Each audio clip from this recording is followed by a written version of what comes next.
mengenai model keseimbangan makro Islam, khususnya keseimbangan antara pasar barang dan pasar uang dalam perspektif ekonomi Islam.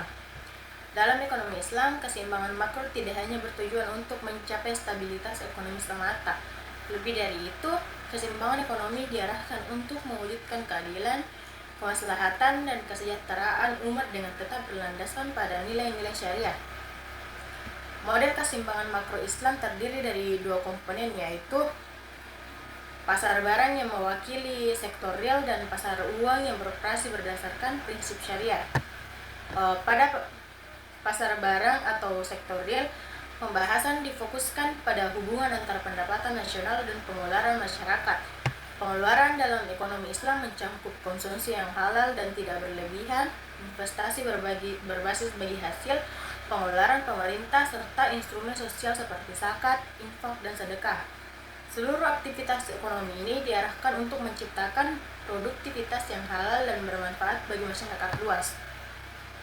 Keseimbangan pasar barang terjadi ketika pendapatan nasional sama dengan total pengeluaran, yang dirumuskan dalam persamaan Y sama dengan C ditambah I, G, dan SIS. Kondisi ini menunjukkan bahwa kegiatan ekonomi real berjalan secara optimal, adil, dan sesuai dengan prinsip syariah. Selanjutnya, pada pasar uang syariah, sistem keuangan tidak menggunakan bunga atau riba, serta membatasi praktik spekulasi. Dalam ekonomi Islam, uang tidak diperlakukan seperti komoditas, melainkan sebagai alat untuk memenuhi kebutuhan transaksi dan berjaga-jaga.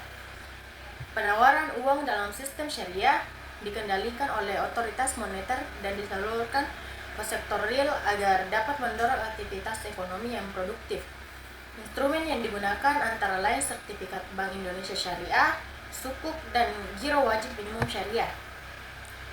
Secara keseluruhan, keseimbangan makro Islam tercapai apabila pasar barang dan pasar uang berada dalam kondisi seimbang. Sistem ekonomi terbebas dari riba, serta distribusi pendapatan berlangsung secara adil.